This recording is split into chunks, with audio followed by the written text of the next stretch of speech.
Motivation versus inspiration. Hi, I'm Grant with 5D Logos Talk. We often hear people describe the desire for motivation and inspiration. Usually this is mentioned in the context of weight loss or going to the gym.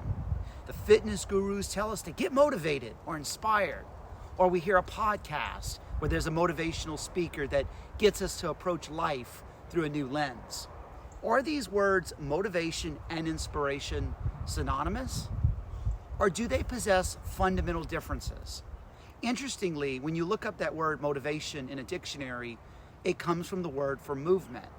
Now, that's not to say that stillness is bad, but only that motivation is fundamentally different from inspiration. So when we look at that word inspiration, it comes from a Latin word which means to breathe in. So motivation is what you're doing, where inspiration is a creative force that activates your imagination. So let's dive right into a discussion of how motivation differs from inspiration.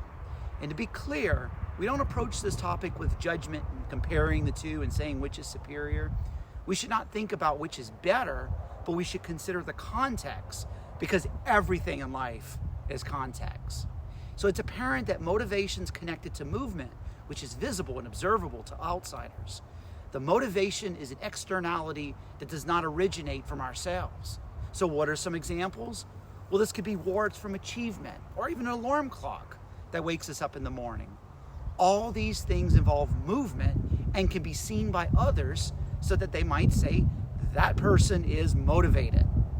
On the other hand, inspiration, it starts from within us and it's invisible. A person can listen to a speaker and get a surge of desire. Although they sit quietly, inside of themselves is a rich world of creativity ready to manifest itself. Examples include ideas, memory, and imagination. And despite all of this, the outside observer is unable to see this rich inner world. In effect, we find what distinguishes between motivation and inspiration is one is the external world prodded by others versus the inner world that is moved by our subconscious mind. Another characteristic of motivation versus inspiration is that motivation is something that pushes you and is usually driven by pain or discomfort. We often hear this called the stick versus the carrot approach. For instance, a person can strongly dislike their job and decide to pursue another job. That external pain produces motivation. Again, that's not to say that's bad, but it's that the impetus originates outside of the person.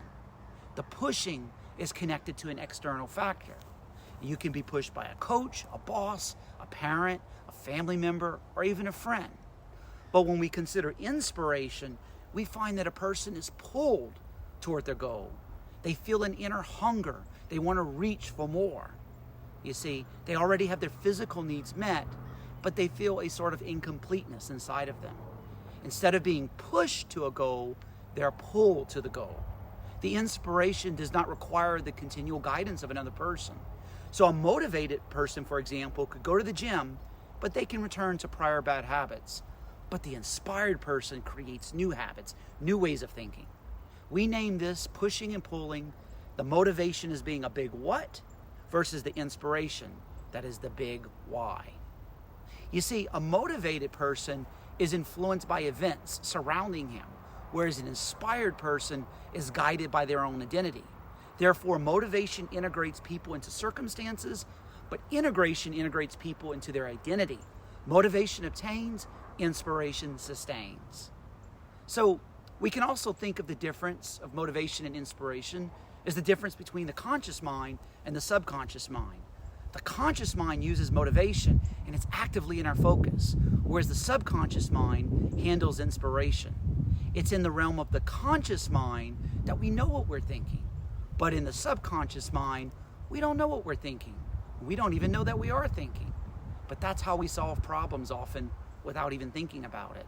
The conscious mind is the external fuel that feeds an internal spark.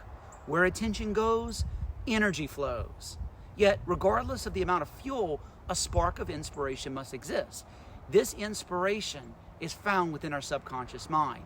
The conscious mind is the goal setter, while the subconscious mind is the goal getter. You see, most of the goals that we get are determined by patterns in our subconscious thinking. The conscious mind is the great imitator, while the subconscious mind is the great creator. There's a beautiful quote by Albert Einstein that I love. He says that imagination is more important than knowledge, because knowledge is what is, but imagination is what will be.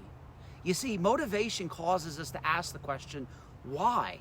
But inspiration causes us to ask the question, why not? Motivation seeks answers, inspiration seeks questions. Motivation creates order, inspiration creates chaos. Therein we find the eternal dance between order and chaos. We conclude by seeing motivation and inspiration as a virtuous cycle that feeds one another. Both motivation and inspiration are forces that impact a person externally and internally. A fuel without a spark is as ineffective as a spark without a fuel source. A fuel source and a spark do not compete, but they work together harmoniously. Yes, motivation is the fuel that feeds the inner spark of inspiration. This has been 5D Logos Talk.